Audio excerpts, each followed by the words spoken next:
প্রথমেই সকলের থেকে ক্ষমা চেয়ে নিচ্ছি, তাই ক্ষমা করবেন, ক্ষমা করবেন, ক্ষমা করবেন। কোনো ভুল ত্রুটি হলে ক্ষমা করে দেবেন। এই বলেই ভিডিওটি শুরু করলাম। গতকাল শিবরাত্রির একটি বিশেষ ঘটনা সকলের সাথে ভাগ করে নেব। কালকে রবিবার ছিল বলে পুরো দিনটাই বাবার জন্য সময় দিতে পেরেছিলাম। আর তাই দেখো, নিচের টবে একটু মাটি ছিল। মনে হলো যে আদিযোগীর মূর্তিকে প্রতিদিন জল ঢালা হয়, কিন্তু আজকে একটা শিবলিঙ্গ যদি থাকতো কি ভালো হতো। তার জন্য নিজেই হাতে নিয়ে মাটি নিয়ে শিবলিঙ্গ বানানোর একটু প্রচেষ্টা করলাম। জানি না, কোনো নিয়মকানুন জানি না, যতটুকু পেরেছি তৈরি করেছি। আর দেখো কি সুন্দর তৈরি হয়েছে। আর এদের সাথে পরিচয় করিয়ে দিই, তোমরা অনেকেই আমার ভিডিও দেখো, তারা চেনো যে এই তিনটে ঠাকুর কিন্তু আমার সাথে, আমি যেখানে যাই কাজের সূত্রে, সেখানে কিন্তু আমার সাথে যায়। আর দূরে দেখো আমার হাতের তৈরি ছোট্ট শিবলিঙ্গটাকে দূরে বসিয়ে রেখেছিলাম। ভেবেছিলাম যে সন্ধ্যাবেলায় আমাদের শিবরাত্রি লাগার পরে তারপরে বাবার মাথার জল যা যা অর্পণ করতে হয় সেগুলো দেব। কিন্তু ওই যে বললাম, বাবার তো তর সয় না।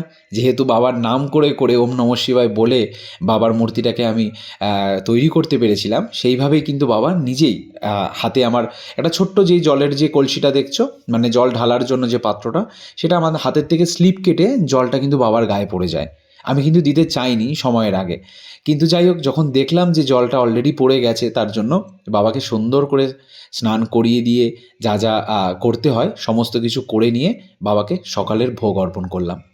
আর দেখতে পাচ্ছ সামনে সমস্ত কিছুই কিন্তু এখানে আশেপাশে মানুষের মাধ্যমে জোগাড় হওয়া জিনিস, সবটাই বাবা জোগাড় করে দিচ্ছে। এই বেলপাতাটা রাস্তা দিয়ে কিছু বাচ্চা যাচ্ছিল, তাদের থেকে নেওয়া বা তারা আমাকে দিয়েছে। আর এই যে ফুলের বাটিতে ফুল ছিল দেখলে, এটাও কিন্তু এখানের একজন মানুষ আমাকে পরিচিত জোগাড় করে এনে দিয়েছে ফুলটা। কারণ এখানে ফুল বেলপাতাটা পাওয়া ভীষণ দুষ্কর, সব জায়গায় পাওয়া যায় না, আর বিক্রিও খুব কম হয় মন্দিরের আশপাশ ছাড়া। তার জন্য এখানে উপকরণ যা যা দেখতে পাচ্ছ, যতটুকু আমি পেরেছি, আমার পক্ষে সম্ভব হয়েছিল, আমি বাবাকে ভোগ চড়িয়েছিলাম। আর সন্ধ্যাবেলার এই সময়টা এত সুন্দরভাবে সারাটা মানে ঠাকুরের এই ছোট্ট জায়গাটা মানে যেন একটা স্বর্গে পরিণত হয়েছিল। এত সুন্দর গন্ধ, চারিদিকে কর্পূর জ্বলছে, প্রদীপ জ্বলছে, ধূপকাঠি জ্বলছে। এই দিয়েই সুন্দর করে বাবার মাথায় জল অর্পণ করে আমার শিবরাত্রি শেষ হলো।